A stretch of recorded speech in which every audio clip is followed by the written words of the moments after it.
বিশেষ চাহিদা সম্পন্ন মানুষের জন্য স্বতন্ত্র অধিদপ্তর, ভাতা বৃদ্ধি, সুবর্ণ কার্ডে স্বাস্থ্য, শিক্ষা ও গণপরিবহনে বিশেষ সুবিধার প্রতিশ্রুতি দিয়েছেন বিএনপির ভারপ্রাপ্ত চেয়ারম্যান তারেক রহমান।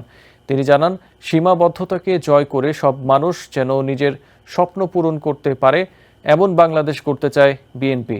শনিবার রাজধানীর আগারগাঁওয়ের এলজিআরডি মিলনায়তনে মতবিনিময় সভায় ভার্চুয়ালি যুক্ত হয়ে এসব কথা জানান তারেক রহমান।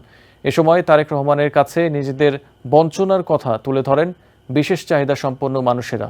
সভায় বিএনপি সুবিধাবঞ্চিত মানুষের সহযাত্রী বলে উল্লেখ করেন দলের মহাসচিব মির্জা ফখরুল ইসলাম আলমগীর।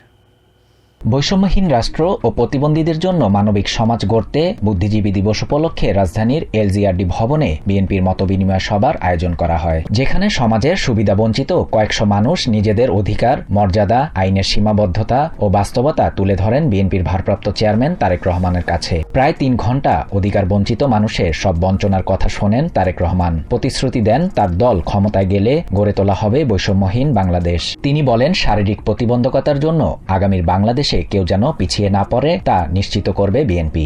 শারীরিক চ্যালেঞ্জ মোকাবিলা করেও যারা নিজ উদ্যোগে অর্থনীতিতে অবদান রাখছেন তাদের প্রতি কৃতজ্ঞতা জানান তারেক রহমান। সভায় বিএনপির মহাসচিব মির্জা ফখরুল ইসলাম আলমগীর বলেন, শারীরিক প্রতিবন্ধীদের সমস্যা সমাধানে সবসময় কাজ করবে বিএনপি। শাহরিয়ার শাফাত, TVN 24 news desk. New York থেকে সম্প্রচারিত TVN 24 টেলিভিশন বিশ্বজুড়ে বাঙালির কণ্ঠস্বর।